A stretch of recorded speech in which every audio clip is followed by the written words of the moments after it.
Hari ini tema yang diberikan buat perayaan 17 Agustus kita masih di bulan Agustus adalah mula-mula malu-malu lama-lama mau. Ayo siapa ngaku yang bikin ini? Yang bikin judulnya siapa? Kreatif sekali, kita berikan tepuk tangan ya. Sampai saya tanya ini tentang apa nih? Oke, tentang hal ini. Baik, kalau gitu kita bahas bersama-sama. Jadi teman-teman, kita bisa tahu bersama-sama hari ini bahwa kehidupan kita itu semua karena anugerah Tuhan. Amin. Tidak ada yang bisa menambahkan sejengkal dalam kehidupan kita kalau Tuhan tidak menghendaki kita untuk ditambahkan jalan-jalannya. Apapun yang kita miliki, yang belum kita miliki, yang bisa kita lakukan atau yang belum kita lakukan, semua di dalam anugerah Tuhan. Amin. Nah, dengan tema ini kita akan lihat bersama-sama, ya. Oke, sudah masuk bahwa tidak bisa dipungkiri kita sudah masuk ke era 4.0 atau digital era. Yang nanti katanya akan 5.0. Di 4.0 ini sudah mulai terjadi rupa-rupa informasi artificial intelligence. Bahkan teman-teman kalau mau khotbah, bahan khotbahnya bisa tanya ChatGPT. Oke? Ya, tapi hanya saja khotbahnya tidak ekspositori atau eksegesis. Yang penting ada saja tuh topik-topiknya. Kita bisa bertanya apa saja, maka ketik di ChatGPT sudah ada jawabannya. Oke? Dan kalau diperhatikan baik-baik kita masuk di era di mana tidak tahu itu menjadi frasa yang aneh. Karena kita ada di dunia yang serba tahu. Tinggal tanya Om Google, tinggal tanya YouTube. YouTube adalah website how to. Bagaimana cara masak, bagaimana cara membuat dasi, bagaimana caranya ini dan itu semua terjawab di situ. Audio, visual. Dan bahkan sekarang kita akses kepada informasi, termasuk informasi yang menyesatkan hoaks, termasuk informasi yang membuat kita berubah pola pikir menjadi lebih jahat juga ada di situ. Ya, maka perhatikan baik-baik teman-teman, kalau kita melihat kepada research ini kalau dilihat di situ produksinya 16 Oktober 2017. Berarti 6 tahun yang lalu, betul? Sekarang 2023 berarti 6 tahun yang lalu. Yang saya mau sampaikan adalah begini. Bahwa 90% 6 tahun yang lalu anak terpapar pornografi di internet saat berusia 11 tahun. Coba tanya sebelahnya. Ada gak yang 11 tahun? Kalau ada berarti salah kelas. Ada 11 tahun? Atau mungkin ditanya sebelahnya. Apakah ketika kamu umur 11 tahun kamu sudah terpapar pornografi? Coba tanya sebelahnya. Halo? Oh langsung, enggak, saya masih kudus ya kan. Ya kalau kita lahirnya di Kudus kita orang kudus terus. Ya. Nah perhatikan baik-baik, ini hasil risetnya 299.000 atau 300.000 anak-anak. Internet Protokol Indonesia memuat konten pornografi anak melalui media sosial.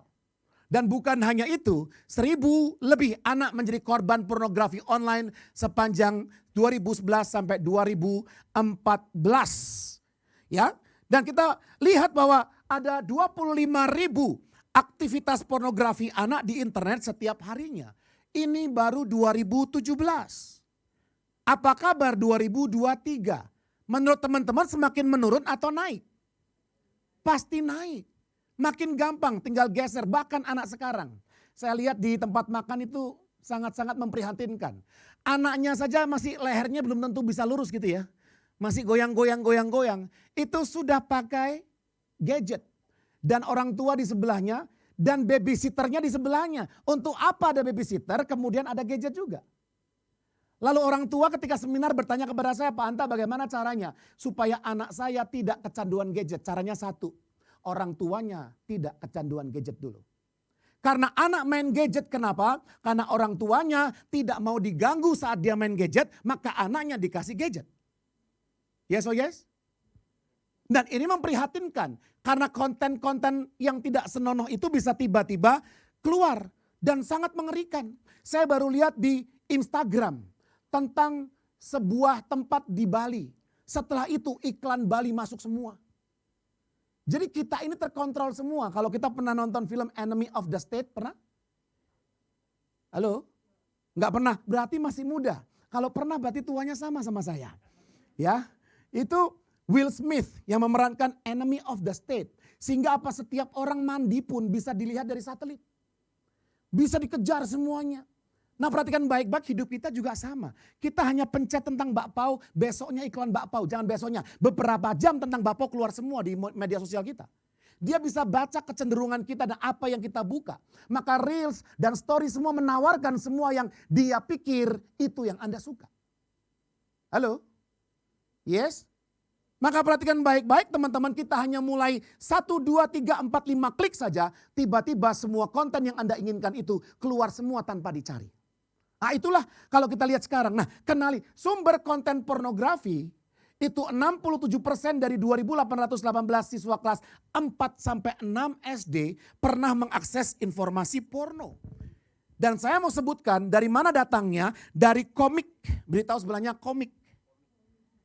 Ya, siapa yang masih baca komik angkat tangan tinggi-tinggi?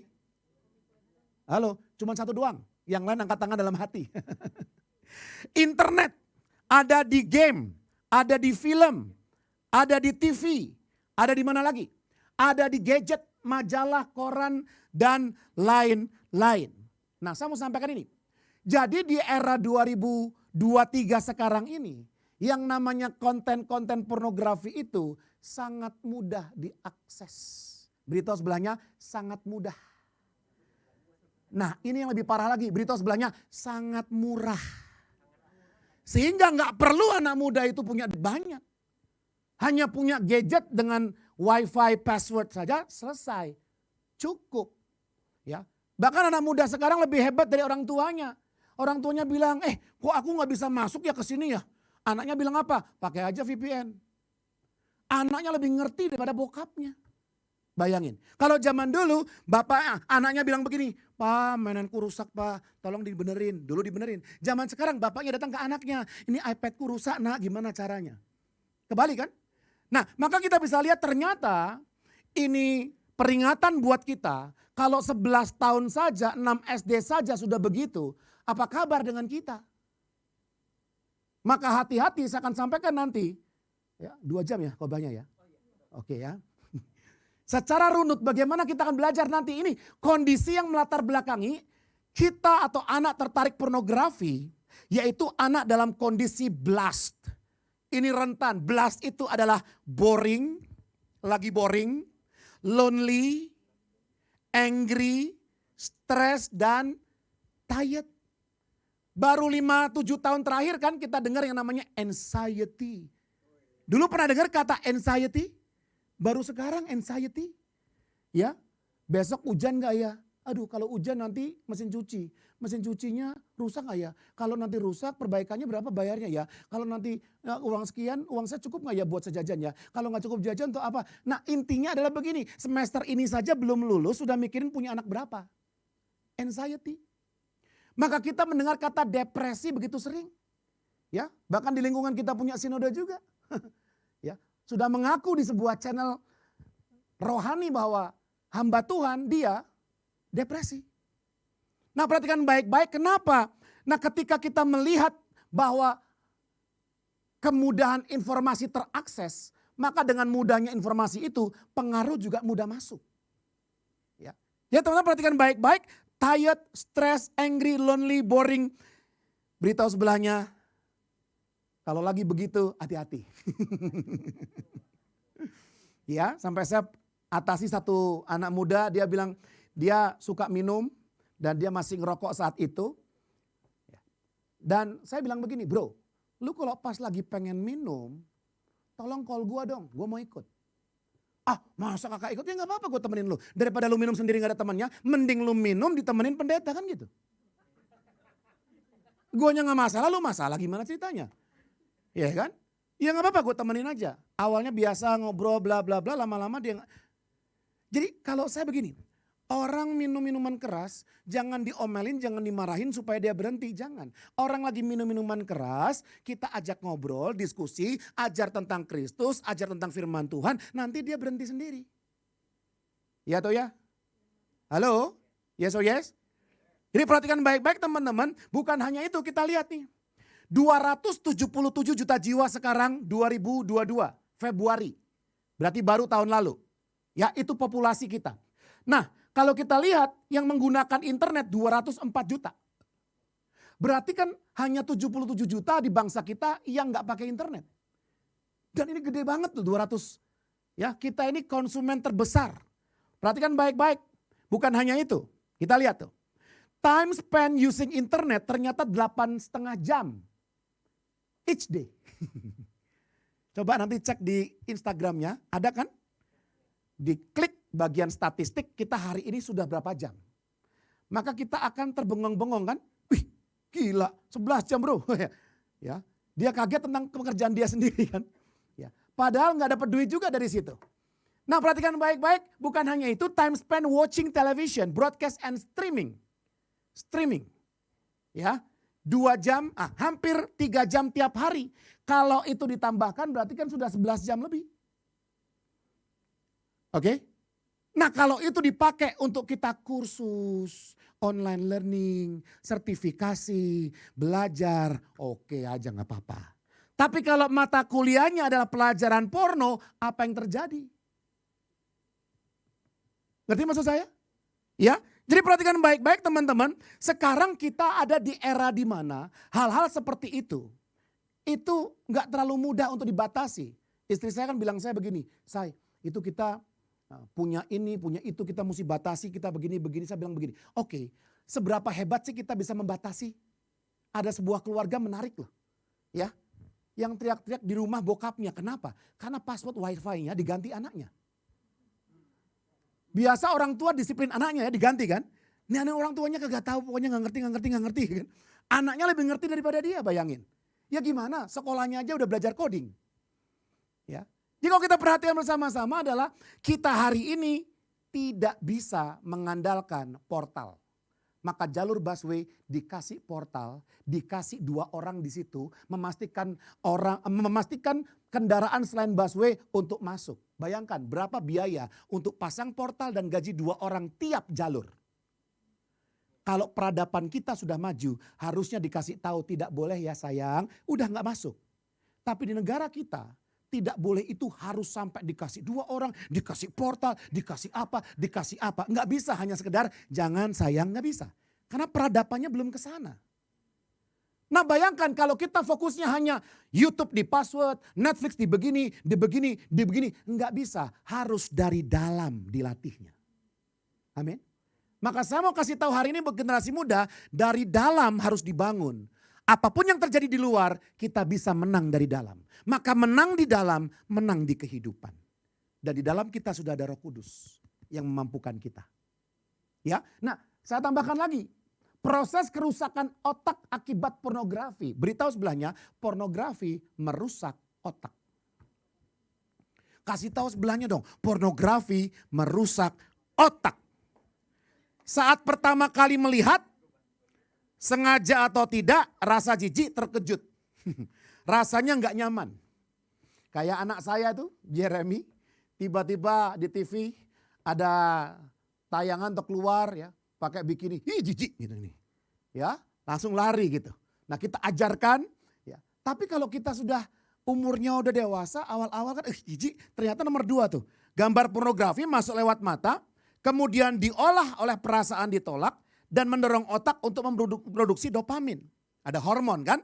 Dopamin cairan hormon yang membuat anak lebih fokus, terangsang, puas, senang, kecanduan melihat gambar pornografi. Dopamin adalah sebuah hormon sama yang keluar tatkala kita olahraga.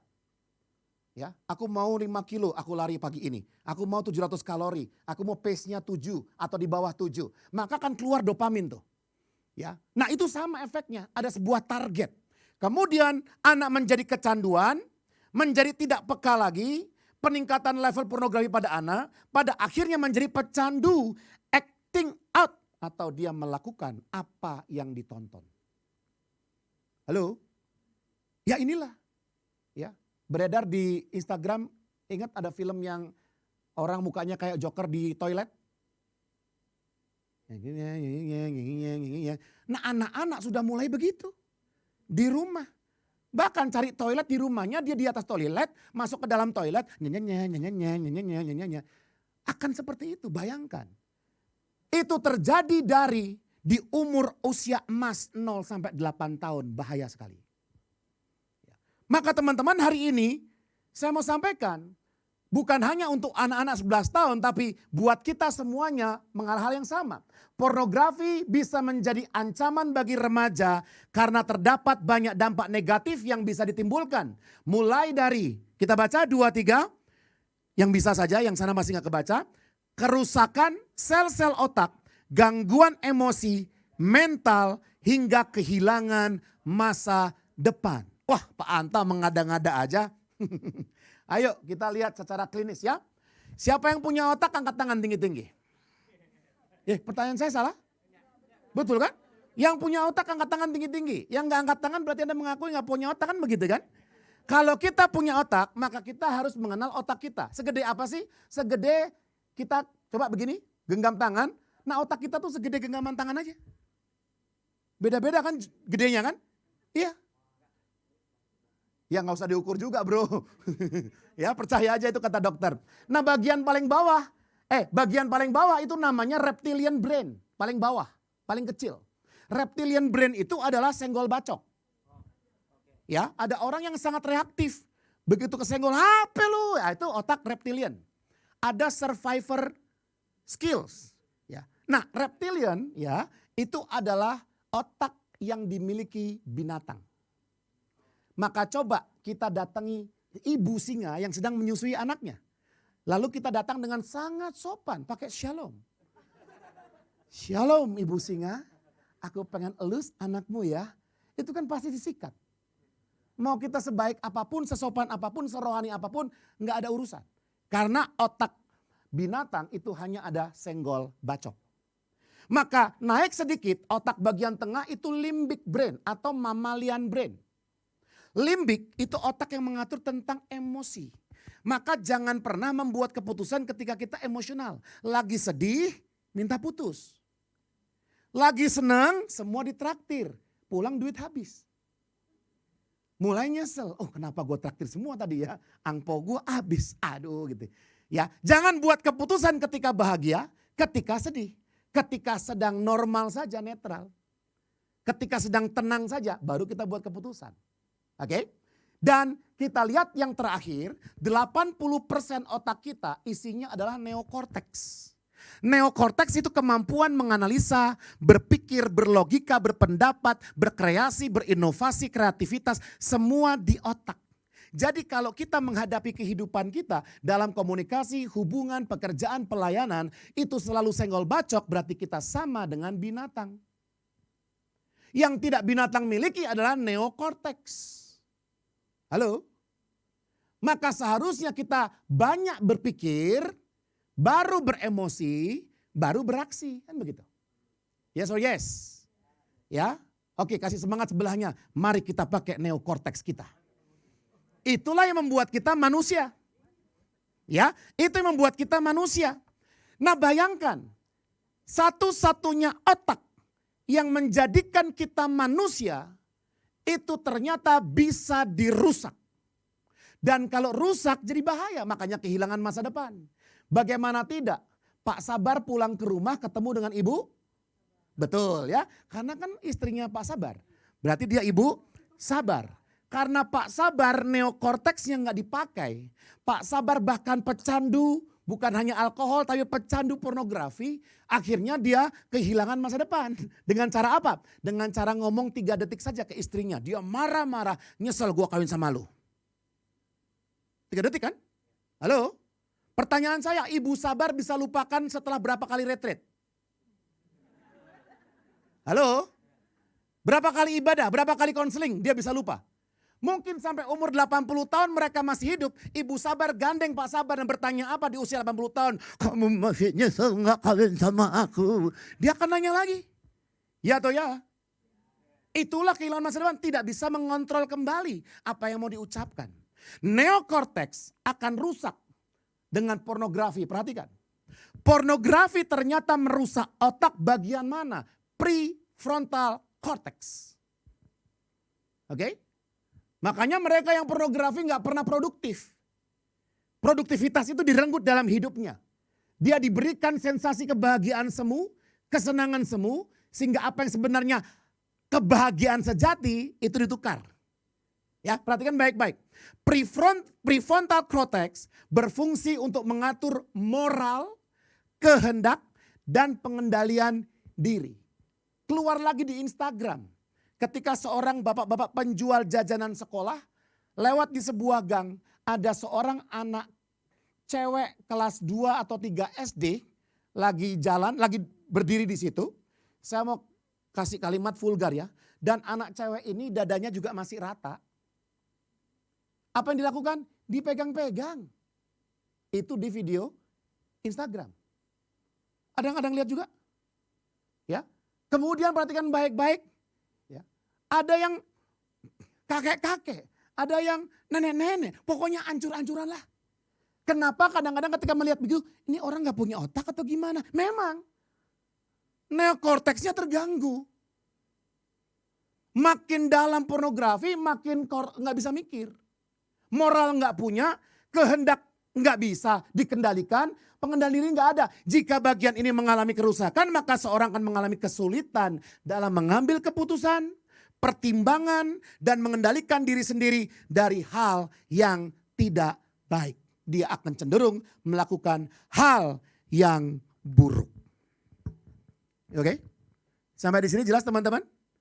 Mari kita masuk Alkitab. 2 Samuel pasal 11. Semuanya bawa Alkitab? Mau Alkitab manual kertas elektronik bebas, yang penting bawa Alkitab. Cek sebelahnya, kalau enggak besok suruh bawa Alkitab. Download Alkitab. Ya. 2 Samuel pasal yang ke-11. Kita bicara tentang apa di sini? Tentang Daud dan Batsheba. Ayat pertama. Ya, saya akan buktikan bahwa research ini memang benar. Ya. Nah, firman Tuhan mencapai begini. Ketika raja telah 2 Samuel 11. Pada pergantian tahun, pada waktu raja-raja biasanya maju berperang, biasanya apa teman-teman? Biasanya maju berperang. Ini Daud nggak maju, berarti nggak biasanya ya. Biasanya maju berperang, maka Daud menyuruh Yoab maju beserta orang-orangnya dan seluruh orang Israel. Mereka memusnahkan Bani Amon dan mengutung kota Rabah. Sedang, kita baca 2-3. Sedang Daud sendiri tinggal di Yerusalem. Beritahu sebelahnya, katakan liburan. Ya. Tinggal sendiri, menyendiri. Nggak ikut perang, tidak melakukan apapun. Maka kembali ke slide saya saja. Ya, biar mereka baca Alkitab masing-masing. Oke, yang pertama kita bisa melihat di situ bahwa Daud, ya, jadi nggak connect lagi nih. Nah, sendirian di situ. Ya, ayat pertama. Ayat kedua dan 3, sekali peristiwa pada waktu petang ketika Daud bangun dari tempat pembaringannya, lalu berjalan di atas soto istana, tampak kepadanya seorang perempuan sedang mandi. Perempuan itu sangat elok rupanya. Lalu Daud menyuruh orang bertanya tentang perempuan itu dan berkata, itu Batsheba binti Eliam, istrinya Uria. Maka dimulai dengan sendirian, akhirnya dia hawa nafsu. Makanya teman-teman tidak ada yang namanya dosa pornografi itu saya dijebak, nggak ada. Ya, kemudian ada seorang wanita diperkosa oleh seorang pria. Seorang pria di penghakiman berkata, kenapa kamu perkosa dia? Saya dijebak Pak, nggak ada itu. Ya, terus kita mau melakukan dosa onani, masturbasi. Itu pasti direncanakan. Nggak mungkin lagi dikejar anjing tiba-tiba melakukan itu. Halo? Enggak. Maka dosa inilah dosa yang direncanakan. Nah, tentang perencanaannya kilat 5 detik silahkan. Ada yang merencanakannya 5 hari seminggu. Nanti ketika orang tua udah keluar kota bla bla bla bla, saya mau sendirian, kemudian hawa nafsu mulai ditumbuhkan di situ. Sehingga ayat keempat dikatakan sesudah itu Daud menyuruh orang mengambil dia. Raja luar biasa. Ya, enak banget ya. Istri orang langsung diambil. Perempuan itu baru selesai, Perempuan itu datang kepadanya, lalu Daud tidur dengan dia. Langsung dari sendirian, hawa nafsu mulai bersinah. Prefrontal cortexnya sudah nggak bisa mikir lagi, nggak ada pertimbangan nih. Orang kalau udah nepsong begitu. Oke? Nah, kemudian ayat 15 sampai 17 ya, kita nggak usah baca semua. Dikatakan di situ, tempatkanlah Uria suaminya di bagian depan supaya dia metong duluan. Ya kan? Taruh paling depan di peperangan yang berat, musuh yang berat biar dia mati duluan. Baca sampai ayat 17 sampai akhirnya juga Uria orang Het itu mati ayat 17. Akhirnya Daud dari sendirian nafsunya muncul berzinah membunuh. Bayangin loh. Ternyata kecanduan pornografi atau dosa seksual ini, percabulan ini, perzinahan ini ternyata menghasilkan dosa-dosa lainnya juga. Nah, kita bisa lihat sampai ayat 27 itu yang terakhir. Setelah lewat waktu berkabung Urianya mati, maka Daud menyuruh membawa perempuan itu ke rumahnya. Perempuan itu menjadi istrinya, menikahi istri orang. Jadi perhatikan baik-baik, ini yang dialami oleh Daud. Maka dia raja yang luar biasa, arti nama Daud adalah yang dikasihi. Tapi kemudian kita bisa tahu ada momen dalam hidupnya di mana kebijaksanaan, pertimbangan, kedewasaan, hikmat itu seperti nggak ada. Padahal dia ketika Raja Saul marah-marah, dia main kecapi kan. Teng teng teng biar tenang. Tapi dia sendiri nggak main buat diri dia supaya tenang kan. Ini pikiran lagi berkecamuk, lagi kotor sendirian. Mainlah kecapi, teng teng teng teng teng, enggak. Nggak bisa lagi berpikir di sini. Ya, maka yang terjadi setelahnya, Nathan menegur Daud, 2 Samuel pasal 12. Di situ kita bisa lihat ayat 1 sampai 7a. Nathan menegurnya dengan sebuah cerita. Ada 2 keluarga, satu miskin, satu kaya. Yang miskin hanya punya satu-satunya kambing atau domba. Yang kaya punya banyak. Tapi ketika mau ada sebuah acara, yang kaya yang punya banyak kambing domba ini justru ambil punya orang miskin yang satu itu dan disembelih. Menurut lu gimana? Wah, menurut saya itu orang harus dibunuh mati itu. Terus harus dikasih 4 kali lipat kepada orang miskin itu. Dan Nathan berkata apa? Kemudian berkatalah Nathan kepada Daud, engkaulah orang itu. Halo? Ya, engkaulah orang itu. Nah puji Tuhan akhirnya Daud bertobat. Kalau tidak bayangkan. Maka mungkin di kecanduan pornografi di awal-awal. Itu bisa lebih gampang bisa jadi. Tapi ketika kita terus mengesampingkan nasihat. Terus kita bodoh amat. Enggak mau tahu. Dikasih tahu juga enggak mau tahu. Maka kita akan melihat dampaknya bisa lebih seram daripada itu. Nanti kita ringkas ya apa yang terjadi setelah itu. Dengan dosa pornografi itu. Konsekuensi yang Daud dapatkan itu luar biasa menyakitkan. Ya. Nah, apa yang terjadi? Kita lihat lagi. Saya sengaja langsung lompat ke Amnon dan Tamar. Siapakah Amnon? Siapakah Tamar? Halo? Amnon adalah anak Daud juga.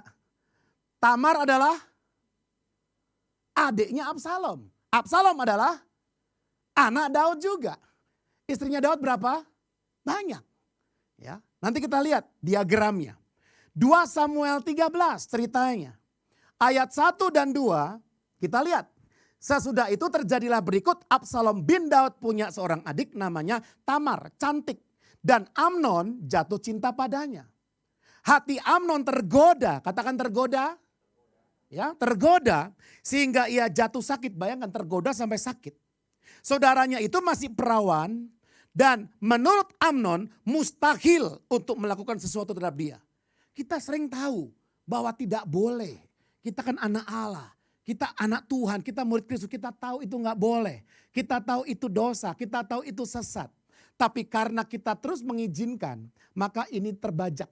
Ya, prefrontal cortexnya nggak lagi bisa. Maka ayat 1 dan 2 bicara tentang apa? Hawa nafsu juga sama. Dia suka, kalau di Indosiar namanya cinta terlarang. Ya, dia tidak boleh mencintai tapi dia mencintai. Lalu ayat ketiga sampai ayat ke-8, dia punya teman namanya Yonadab, ya. Sudah mulai dia punya rencana untuk berbohong menghadap rajanya, papahnya Daud, lalu berpura-pura. Lalu dia berkata bahwa aduh saya pengennya makan kalau makanannya dibawa sama Tamar, maka saya akan sembuh bla bla bla bla. Ayat 9 kita lihat di situ. Ayat 9, sesudah itu gadis itu mengambil kuali mengeluarkan isinya di depan Amnon, tapi ia tidak mau makan. Berkatalah Amnon, suruhlah setiap orang keluar meninggalkan aku. Jadi Tamar masuk kamarnya, ada banyak-banyak orang, suruh keluar semua supaya mereka hanya berdua saja. Lalu keluarlah setiap orang meninggalkan dia. Lalu berkatalah Amnon ayat 10 kepada Tamar, bawalah makanan itu ke dalam kamar supaya aku memakannya dari tanganmu langsung. Atau aka disuapin. Ya, disuapin. Tamar mengambil kue sediakan itu lalu membawanya ke Amnon. Ini bicara tentang apa? Siasat jahat, bayangkan. Dari hawa nafsu, sudah mulai berbohong itu enggak apa-apa. Sudah mulai bersiasat jahat. Dan ayat 11 sampai 14 dia memperkosa Tamar dengan berhasil. Karena dia lebih kuat. Tamar berkata, jangan, tidak boleh. Nanti kamu dianggap bebal. Aku akan begini, begitu. Tidak mendengarkan. Dan ayat 15, Amnon akhirnya membenci Tamar. Semua dosa-dosa itu dimulai dari hawa nafsu. Rusaklah kemampuan untuk berpikir jernih. Teman-teman saya beritahu, untuk kita mempunyai uang 1 miliar, mungkin ngumpulinnya perlu 10 tahun, 20 tahun. Ya atau ya? Halo? Yes or yes? Tapi untuk menghabiskan 1 miliar, kita hanya membutuhkan 1 kebodohan saja. Loh kok bisa Pak? Iya, teman saya ikut robot trading. 1 miliar dan dia habis. 1 kebodohan saja. Dan sekarang sampai 10 tahun ke depan dia harus ngangsur bank karena itu uangnya minjem bank. Dan ada jaminan rumahnya. Dan rumahnya itu adalah untuk anak-anaknya. Dan usianya sudah usia pensiun. Dan nantinya nggak akan dapat gaji lagi. Hanya perlu 1 kebodohan saja.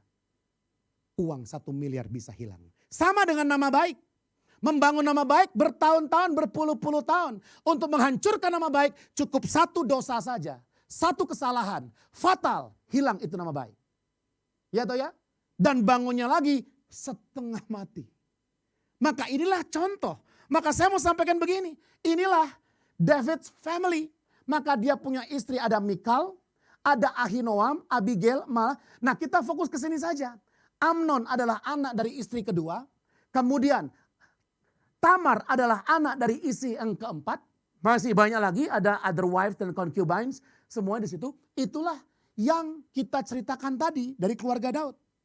Maka ketika Daud ditegur oleh Nathan, kita kembali. Maka firman-Nya berkata, dan anak domba betina itu harus dibayar gantinya 4 kali lipat, kata Daud. Karena ia telah melakukan hal itu. Dan oleh karena itu ia tidak kenal belas kasihan. 4 kali lipat harus dia bayar. Dan Daud harus membayar dengan 4 orang anaknya. Maka istri dari Daud, Batsheba, punya anak meninggal. Amnon meninggal, Absalom meninggal, Adonia meninggal. Dari keturunan Daud 4 anaknya mati semua. Maka ini bukan hal yang main-main. Dari dosa hawa nafsu bisa membawa kepada kematian dan benar-benar mati. Oleh karena itu teman-teman hari ini saya mau adakan sebuah konteks di 17 Agustusan ini. Maka saya berikan tema saatnya merdeka dari hawa nafsu. Beritahu sebelahnya merdeka. Coba digetar-getarkan merdeka. Ya, biar makin kayak dramatis kan merdeka. Galatia 5:24 sampai 25 2 ayat saja.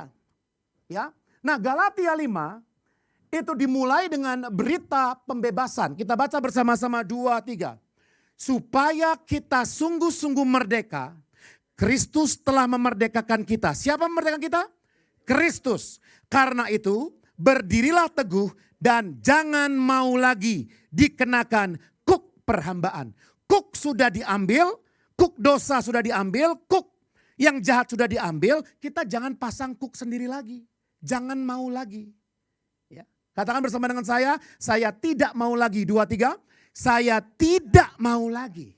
Kuknya sudah diangkat, jangan pasang kuk sendiri dengan sukarela. Jangan. Karena kita sudah merdeka, Kristus merdekakan kita. Bersama Kristus, hidup kita pasti bisa menghasilkan buah-buah roh. Yang setuju katakan amin? Buah-buah roh itu semuanya dari dalam keluar. Kasih, sukacita, kesabaran. Sampai akhirnya terakhir apa?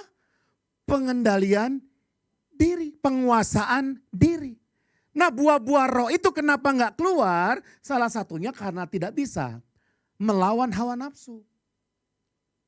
Ya, lalu sekarang bagaimana caranya memastikan hidup kita agar tetap hidup bebas dari hawa nafsu. Termasuk di dalamnya pornografi.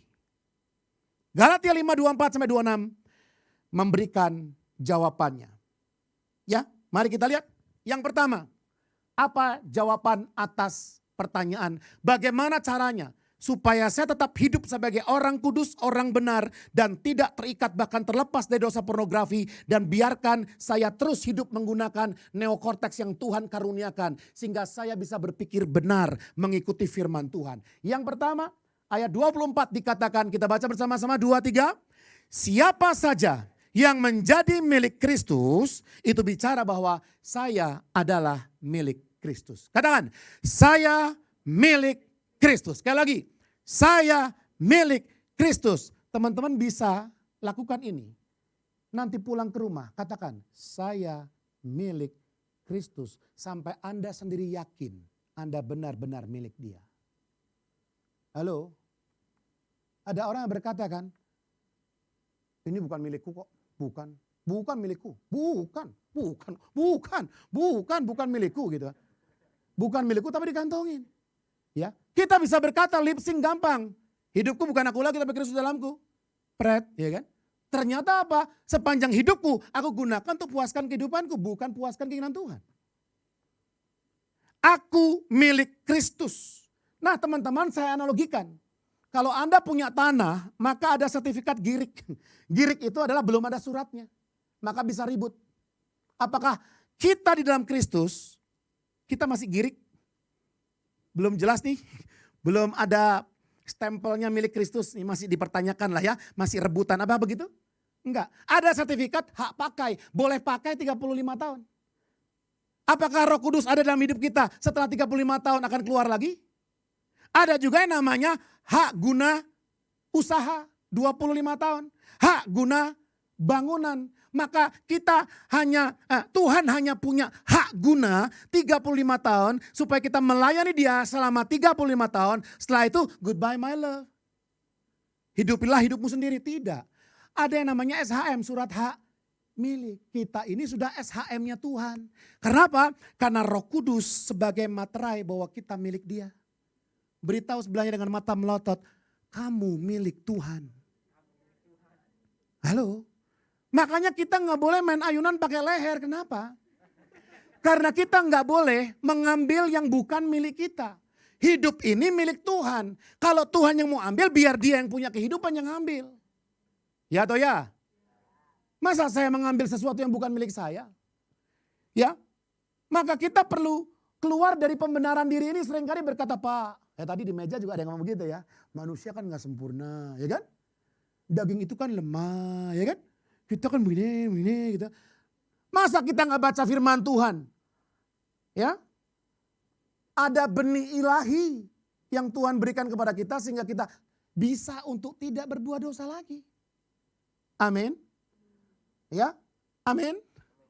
Maka kita perlu ya membaca ini. Yesus gak mati untuk mengelola dosa kita. Yesus mati untuk mematikan dosa dalam kehidupan kita. Dia mati bukan untuk mengurangi dosa kita. Dia mati untuk meniadakan dosa dalam kehidupan kita. Status dosa kita sudah dicabut menjadi status anak Allah. Tapi perbuatan dosa kadang-kadang masih kita lakukan. Maka kita baca bersama-sama. 1 Yohanes 3 ayat 9. 1 Yohanes 3 ayat 9 yang sudah menemukan dikatakan, belum buka semua ya. Oke, setiap orang yang lahir dari Allah. Angkat tangan, siapa yang lahir dari Allah? Enggak Pak, aku lahir dari mama. Ya, enggak usah ngajak berantem lah ya. Setiap orang yang lahir dari Allah tidak berbuat dosa lagi. Artinya apa? Kalau kita pelajari, tidak ingin selalu berbuat dosa lagi. Tidak berencana untuk berdosa lagi. Sebab benih ilahi tetap ada dalam dia. Dan ia tidak dapat berbuat dosa karena ia lahir dari Allah. Saya ulang-ulang berkata, kalau saya kecemplung air bisa tidak? Bisa. Tiba-tiba saya kesandung kaki sendiri, saya terjembrap masuk ke dalam kolam renang. Lalu kalau ditunggu 5 menit, Pak Anta nggak nongol-nongol. 15 menit, wah napasnya keren juga nih. Setengah jam nggak keluar-keluar juga. Sampai ibadah minggu depan belum keluar-keluar juga. Kan kita bertanya-tanya, lu orang atau ikan bro? Ya atau ya? Nah kalau kita orang, lalu kita senang tinggal di air, maka Anda bukan orang, Anda selain orang. Karena orang tidak bisa tinggal dalam air tanpa peralatan selama-lamanya di situ. Maka kalau kita hari ini tinggal di dalam dosa pornografi terus menerus, bisa jadi Anda belum terima Yesus. Karena orang yang sudah terima Yesus, ia tidak bisa senang terus menerus berbuat dosa. Amin. Amin. Kalau masih senang, berarti mungkin saya belum terima Yesus. 1 Korintus 5:15, siapapun yang hidup, dia bukan hidup untuk dirinya sendiri, tapi hidup untuk dia yang telah mati buat kita.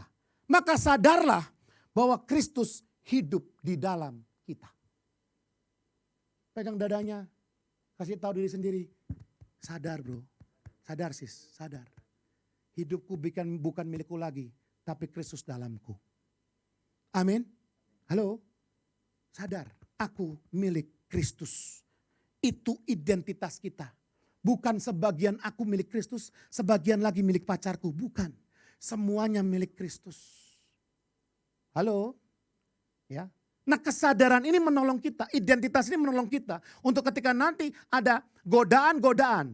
Supaya kita tergoda, kita berkata, sorry, aku milik Kristus.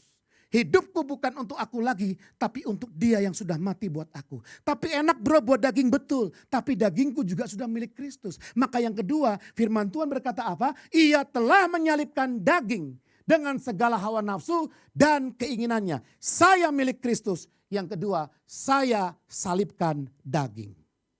Amin. Ia, itu i-nya kecil loh teman-teman. Ya, berarti I-nya kecil itu artinya kita menyadari Kristus dalamku, maka aku secara tegas aku salibkan dagingku. Halo, bisa gak Tuhan salibkan daging kita? Bisa, semuanya jadi robot kan?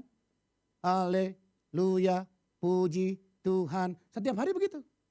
Tapi Tuhan tidak mau dia berinteraksi dengan robot. Ketika Tuhan mencintai kita, dia menghambur-hamburkan kasihnya kepada dunia. Dia juga berharap ada kasih juga yang kita berikan kepada dia. Itulah ada hubungan di situ. Maka perhatikan baik-baik. Kata daging di situ. Keinginan untuk berdosa. Ya, ada frasa hawa nafsu. Hasrat untuk berdosa. Atau emosi yang tak terkendali. Dan kata keinginannya itu bahasa aslinya berarti lust. Lust itu kan kalau di film bioskop zaman dulu itu ceritanya tentang film-film yang mengarah ke pornografi. Ya kan kalau kita ngomong, Pak saya punya hawa nafsu besar nih Pak. Oh kenapa? Aku tuh gak bisa makan sedikit Pak. Oh nafsu makan. Ya, nah lust itu bukan nafsu makan. Nafsu belanja. Nafsu mau main game. Bukan. Tapi nafsu yang mengarah kepada dosa seksual. Ya. Nah perhatikan baik-baik, masalahnya adalah seringkali anak-anak muda itu lebih bahagia mengikuti nafsu daripada mengikuti Tuhan. Nah ini yang tantangan kan. Mana lebih bahagia? Kita menolak, no. Saya bukan milik saya, milik Tuhan. Atau yuk, mana membahagiakan? Lebih mana membahagiakan? Ya. Barusan kita ngobrol, saya sering ngobrol dengan istri saya juga di rumah tentang sesuatu yang value. Ya, tadi pulang dari rumah sebelum berangkat, kita ngobrol. Dan istri saya berkata sesuatu yang menarik dan saya berkata begini, saya puji dia. Puji Tuhan, aku punya istri yang punya hati. Yang lurus, yang tegak lurus, yang tulus terhadap kebenaran Tuhan. Maka kita dijaga. Karena ada banyak orang itu menggunakan pelayanan sebagai kedok kedagingan. Halo? Hatinya memuji, lidahnya memuji. Tapi yang dilakukan untuk hanya melayani manusia. Tapi kita perlu jelas clear. Begitu dosa itu kita tahu, jangan seperti Amnon, masa bodoh, neokorteksnya sudah terbajak, enggak. Tapi kita, ya Tuhan terima kasih telah ingatkan. Maka disitulah kita ambil keputusan, saya salibkan daging saya. Karena daging saya, hawa nafsunya dan keinginannya sudah disalib bersama dengan Kristus. Kristus juga kalau ikutin hawa nafsu pengennya turun. Itu tentara ditabokin satu-satu. Itu semua raja-raja ditempelengin semuanya. Mau turun pakai gaya apa Yesus dari kayu salib? Mau koprol 2 kali, 3 kali? Tinggal pilih, dia bisa lakukan semuanya. Tapi dia membatasi dirinya untuk tidak melakukan itu. Kenapa? Demi Anda dan saya. Amin. Amin.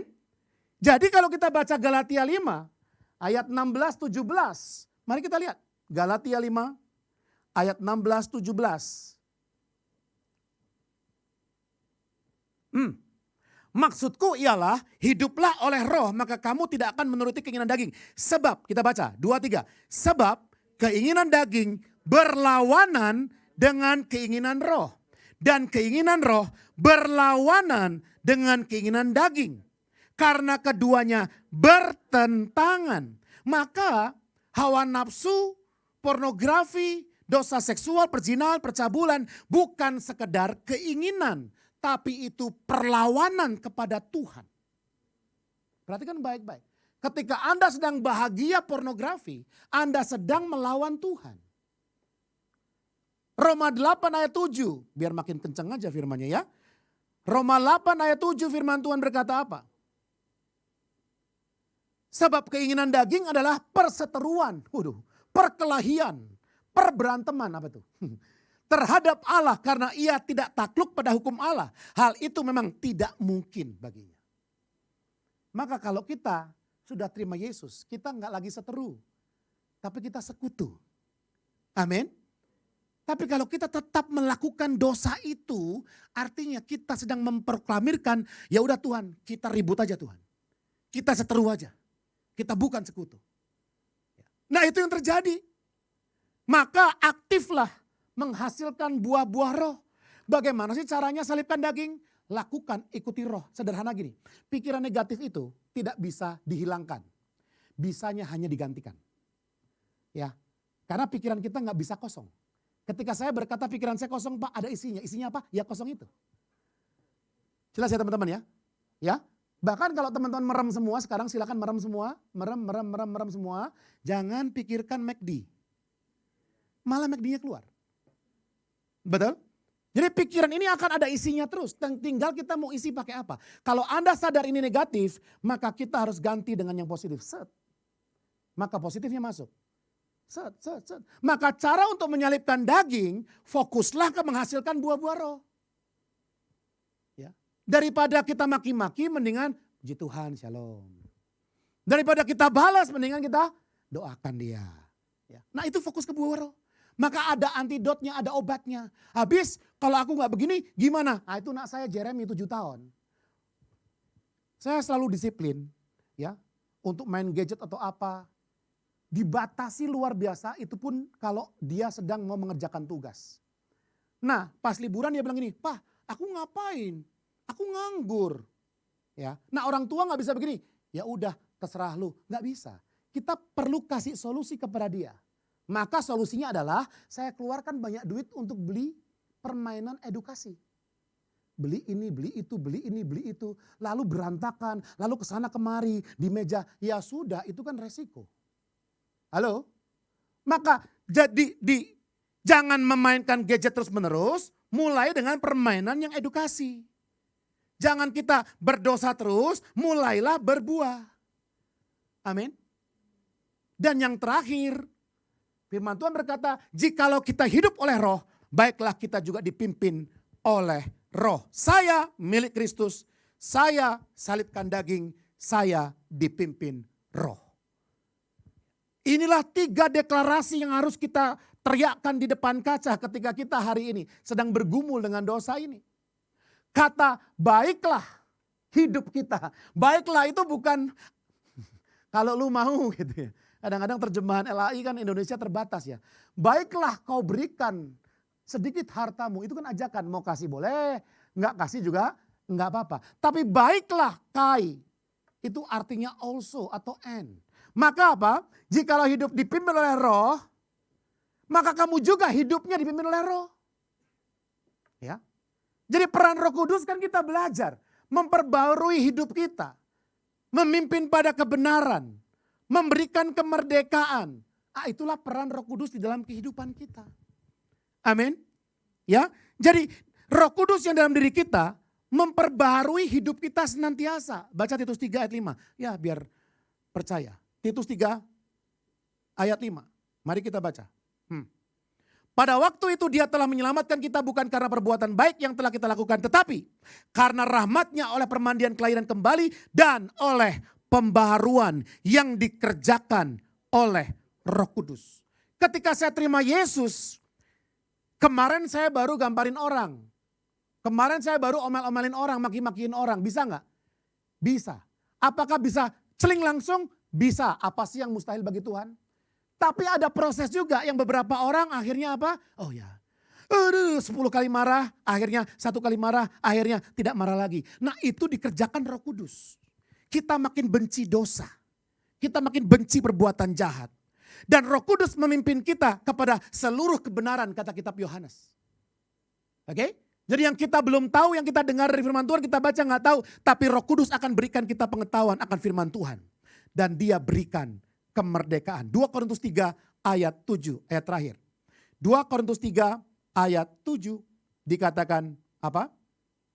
Pelayanan yang memimpin kamu kepada kematian terukir dengan huruf pada loh batu. Namun demikian, kemuliaan Allah menyertainya waktu diberikan. Sebab sekalipun pudar juga cahaya muka. 3. Oke, betapa lebih besarnya lagi kemuliaan yang menyertai pelayanan roh. Amin. Ya. Nanti saya koreksi ya ini ayatnya ya. Ini sepertinya nggak pas. Oke. Intinya adalah bahwa Roh Kudus memberikan kita kemerdekaan. Ada sebuah stempel, materai bahwa kita adalah milik Kristus. Maka yang terakhir adalah taat kepada seluruh perintah firman Tuhan. Alkitab berkata A maka kita lakukan A, B maka kita lakukan B. Ya tadi pagi saya berkhotbah juga, ada jenis penderitaan yang Alkitab katakan adalah apa? Menderita seperti seorang pelari atau atlet, dia harus mengikuti peraturan-peraturan pertandingan. Ya, ada tentara, ada atlet, ada petani. Kalau kita baca kitab 2 Timotius 2, kalau masih ingat. Nah ketika dia menjadi pelari atau atlet, tunduk atau mematuhi peraturan-peraturan pertandingan itu bicara apa? Bahwa mengikuti firman Tuhan itu menderita. Ya atau ya? Halo? Baca firman Tuhan, aduh ngampuni, aduh memaafkan, aduh dia udah ambil duit saya pastor, aduh ya kan? Penderitaan.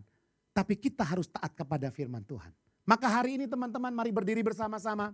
Saatnya merdeka dari hawa nafsu, dari dosa, pornografi. Kita perlu merdeka total dari hawa nafsu. Beritahu sebelahnya katakan saya milik Kristus. Beritahu sebelahnya katakan saya salibkan daging. Dan yang ketiga saya dipimpin roh. Amin. Mari kita berdoa. Terima kasih Bapak yang baik. Kami mengucap syukur untuk hari ini. Kami percaya Engkau ada bersama-sama dengan kami Tuhan. Kami percaya Engkau memberikan kami kasih karunia-Mu. Sehingga kami tidak perlu berjuang karena kekuatan itu datang daripada Tuhan. Engkau telah menang di kayu salib. Engkau memberikan kami kemenangan itu. Sehingga kami hanya cukup menjalankan peran kami sebagai lebih dari pemenang. Biarlah kami terus hidup di dalam kekudusan. Kami hidup di dalam kekudusan Allah, kebenaran sesuai dengan firman-Mu. Dan kami semua generasi muda-Mu Tuhan. Dimerdekakan dari setiap dosa-dosa yang berasal dari hawa nafsu. Terima kasih Bapa, kami serahkan firman Tuhan di dalam hati kami masing-masing. Biar itu bertumbuh berbuah di dalam kehidupan kami. Di dalam nama Yesus kami berdoa dan mengucap syukur. Yang percaya bersama kita katakan, amin. Tuhan Yesus memberkati kita semuanya.